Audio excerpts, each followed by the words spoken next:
Jessica Alba's Sue Storm spent over 3 hours across 2 movies, caught up in relationship drama, barely using her force fields. Meanwhile, Vanessa Kirby Sue, in Fantastic Four: First Steps, is out here suffocating the Silver Surfer in space while in labor, all within the first hour. What does that tell you about how these films saw Marvel's first female superhero? Today, we're not just comparing 2 performances, we're dissecting why Vanessa Kirby Sue Storm is a monumental victory for the MCU, and why Jessica Alba's Sue, well, why she sucked. Excuse me? Let's start with intelligence, because in the comics, Sue Storm isn't just smart. She's arguably Reed Richards-level smart. She contributes to cosmic storm research, outsmarts Skrulls, negotiates with beings that could destroy planets. While Reed Richards is often lauded as the super genius, the original Stan Lee and Jack Kirby comics established Sue as a formidable mind in her own right.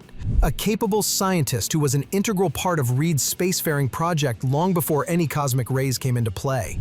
Later runs, particularly Mark Waid's iconic tenure, further cemented her as a brilliant geneticist and a strategic thinker who could outsmart cosmic threats when Reed's abstract intellect failed.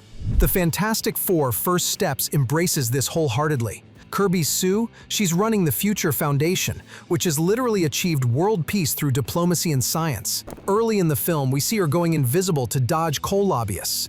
And that's not just a fun power moment, that's showing us a woman who's playing political chess at a global level. But here's where it gets really good.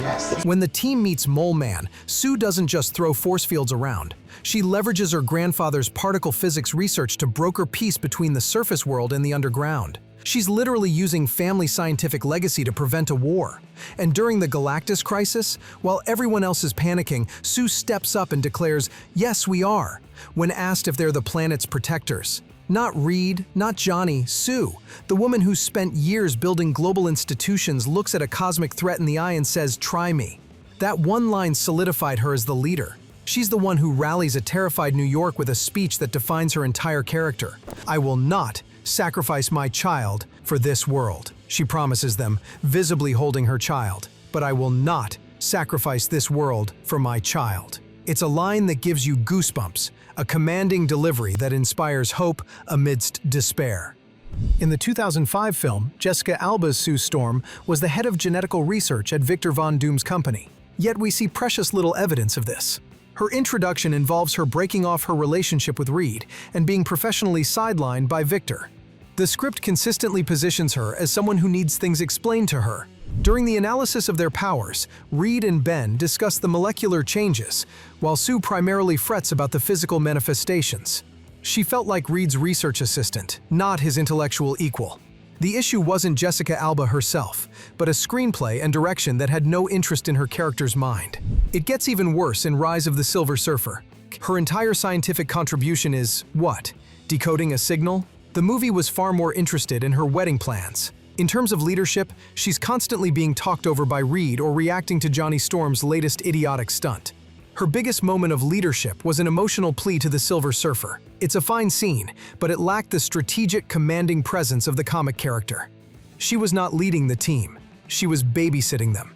Kirby's Sue is a mastermind who built a world of peace. Alba's Sue was a sidekick who worries about flower arrangements. But it's not just about intelligence, it's about presence. How these characters fill the screen. Kirby Sue has this amazing duality. She can be giving a diplomatic speech to world leaders one moment, then going a bit apeshit, protecting her unborn child the next. There's this incredible scene where she's in labor while the team is flying through a wormhole, and she's simultaneously giving birth and battling a cosmic entity.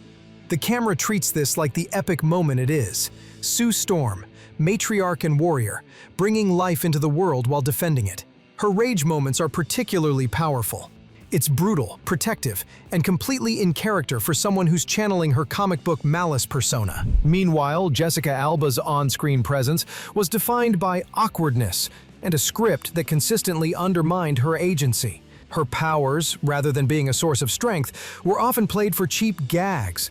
The most infamous example is the 2005 film Scene, where a moment of stress causes her to turn invisible, leading to her clothes being ripped off and her standing in her underwear in front of a crowd. The scene exists for no other reason than to sexualize her. It's a moment that tells the audience that her power is a liability, an embarrassment, not a tool of a superhero. Her personality was flattened into a generic, soft-spoken ingenue. When she was trying to comfort Ben Grimm after his transformation, it lacked weight. When she was arguing with Johnny, it felt like a sitcom squabble. Stop, you're not Mom. Don't talk to me like I'm a little boy, okay? Maybe I would if you stopped acting like one. When she fights, it's usually to throw up a shield and block an attack, almost never to take charge or dominate.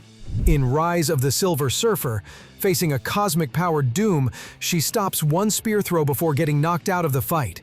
She was written as backup, not a powerhouse.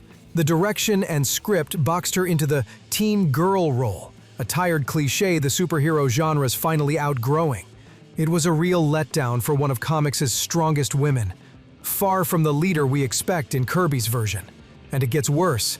Director Tim Story reportedly gave Alba notes to cry pretty in emotional scenes. Not cry convincingly or cry powerfully, cry pretty. The male gaze wasn't just influencing these films, it was directing them. The result? Alba's Sue felt soft where she should be fierce, decorative where she should be commanding. Even her confrontation with the Silver Surfer, which should have been a highlight, felt more like pleading than the kind of cosmic-level negotiations Sue Storm should be known for. So what drives these two characters? It's Britney, bitch. A hero is defined by their motivation. In the comics, Sue's motivation is beautifully, fiercely simple. Protect her family, both her biological one and the entire human race. She stands against Galactus in Fantastic Four number 49, not just for her team but for the Earth. She embraces her dark side as Malice in number 280 to defend the people she loves. It's always been about this powerful duality, the personal and the universal. Kirby Sue faces exactly this dilemma.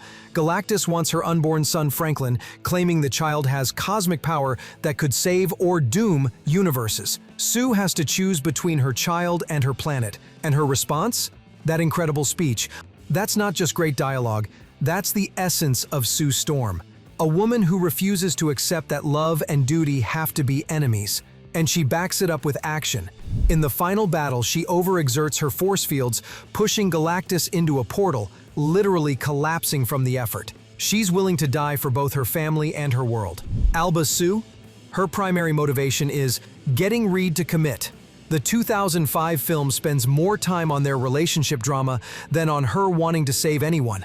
Her emotional stakes are tied to whether Reed loves her enough, not whether humanity survives. Her arc is about choosing between the emotionally unavailable but brilliant Reed and the charming but secretly evil Victor. Her character is defined by her relationships with men. She wants Reed to pay more attention to her. She wants Victor to stop being a megalomaniac so they can… what, exactly? Go back to their bland corporate romance. The fate of the world often feels secondary to her romantic frustrations. Rise of the Silver Surfer doubled down on this shallow characterization. Her main goal throughout the first two acts was to have a normal wedding. The impending end of the world was consistently framed as an inconvenient interruption to her nuptials.